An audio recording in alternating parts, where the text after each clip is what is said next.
Welcome back to Real Estate 101. Today we're going to continue our discussion on home insurance and talk a little bit about how your new home purchase can affect your car insurance.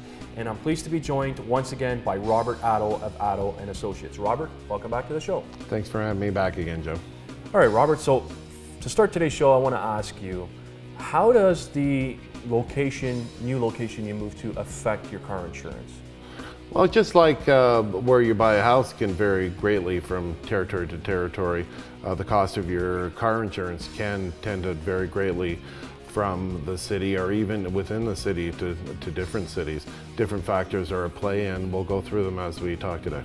Okay, so let's talk about some of those factors, and what specific factors, if any, do car insurance companies look at when coming up with a premium?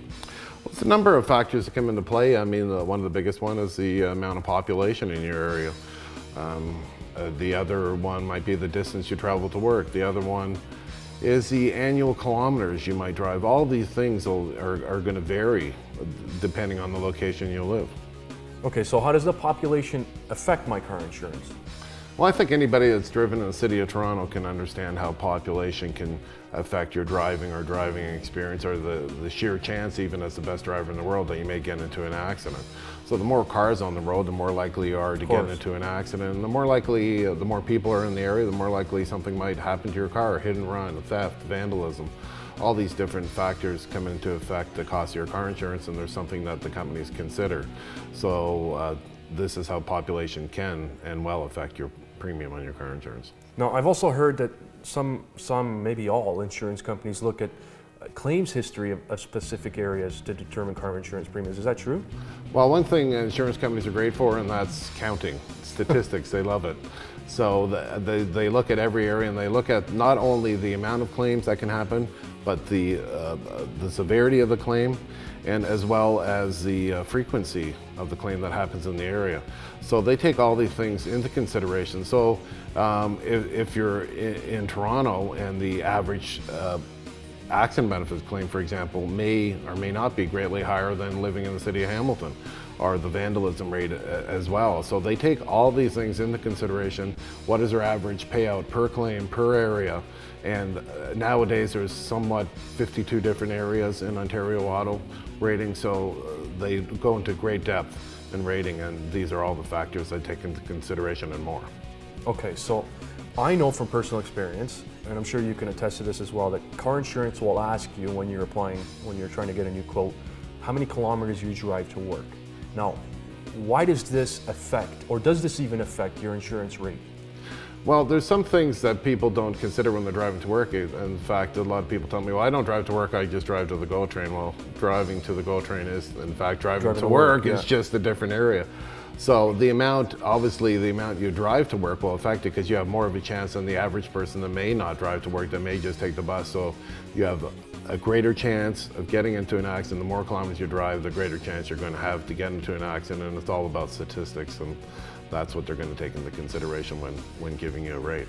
Right, and they'll also ask you, again, I know because I've gone through it many times, about your annual kilometers. Is that does that kind of work the same thing? Is that why they want to know about the annual kilometers? Well, yeah. Here's another thing, and it goes in, and maybe I can try to tie it in later. But depending on where you live, you might drive quite a bit more kilometers. If I'm living in Toronto, I'm more likely to take the subway all the time, so I might not drive as many kilometers. Or if I live outside of town in Cambridge, and I might be coming into Toronto to watch a baseball game, the hockey game, all my friends live in Toronto or out in Oshawa, so I'm driving all over the place.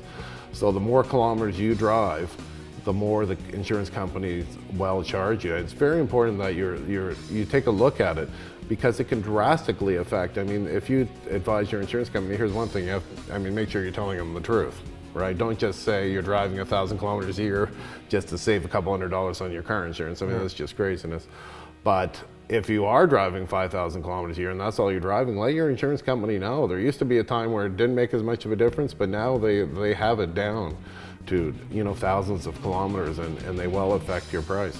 drastically, or not drastically, but it will affect your price, 5 or 10% from maybe even more, from a 5,000 kilometers annually to maybe as much as 50,000, which I might put on commuting back and forth from Hamilton to Mississauga every day. Right, okay, so to go back into what you just said, let's say someone tells their insurance company that they're only driving 5,000 kilometers a year, and in fact they're driving 25,000 kilometers a year and they have an accident. Can an insurance company deny a payout? I like to call this a minor disclosure. Now, I mean, I guess technically by the book, the company could try to deny a claim, but possibly what it'll do is it'll make them look for other things that maybe they wouldn't have normally looked for, and may delay your claim because they're wondering, well, if you didn't tell us this accurately, well, what else didn't you tell us? Yeah. I mean, certainly what they do have the right to is go back over, over the year and get their money back for you not giving them the accurate information. Especially when, as I said, more and more now, the difference between driving 5,000 and 40,000 is a difference, quite a bit more of a difference than it would have been a year or two ago. Insurance companies are getting it right down to the bottom line. And I mean, it's important just to tell the truth. Yeah. Okay, so how does my driving experience play a role? I mean, I know obviously the insurance companies, they want to see that you have experience driving, but how does it play a role, if any, in determining the rate that I will pay on my insurance premium?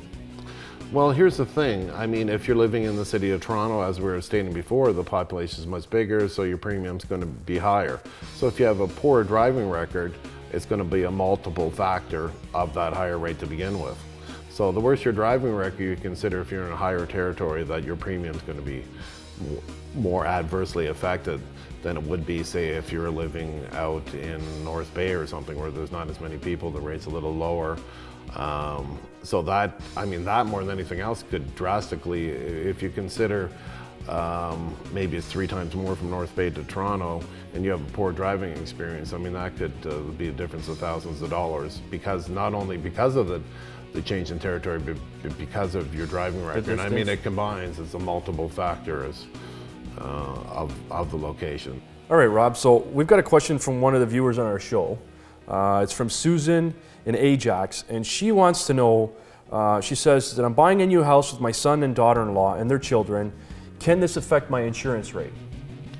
Well, this one thing you really have to consider. A lot of people don't even think about when they're, they're calling and changing their address on their car insurance, and adding their new home, is that any change in drivers in your household has to be advised to your insurance company.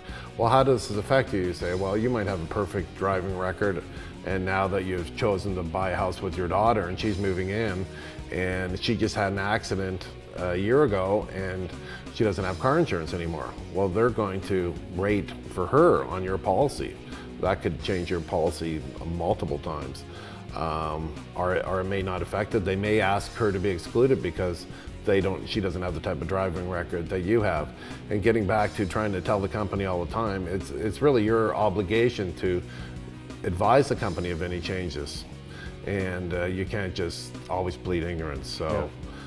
It's something that, as anything else, when you're moving in with your son and daughter, maybe even sister, is, check. This could be something that could affect you as well. So check with your daughter, talk to them, or your sister-in-law, and say, do you have anything that might affect my insurance? There's always a way that, if you give us a call as your insurance broker, we can try to help you through that. I mean, there's always a way. But this is something you really have to make sure of. I mean, it could be another thing, such as your sister might have lost her driver's license and you throw her the keys and she drives your car and you have no coverage. She has no license and you didn't even think about it. You wouldn't be covered. Yeah.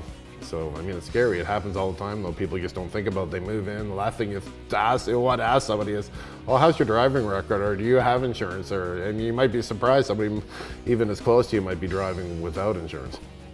All right, so it seems there's a lot of other information that is pertinent and important when shopping for home insurance or car insurance, other than just the information about your home purchase.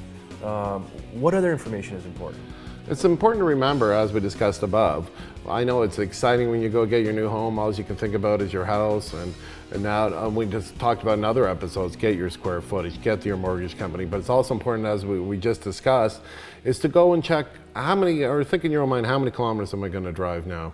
Is there any other information I might need to give to my insurance company, such as other drivers in the household? How far am I going to drive to work now?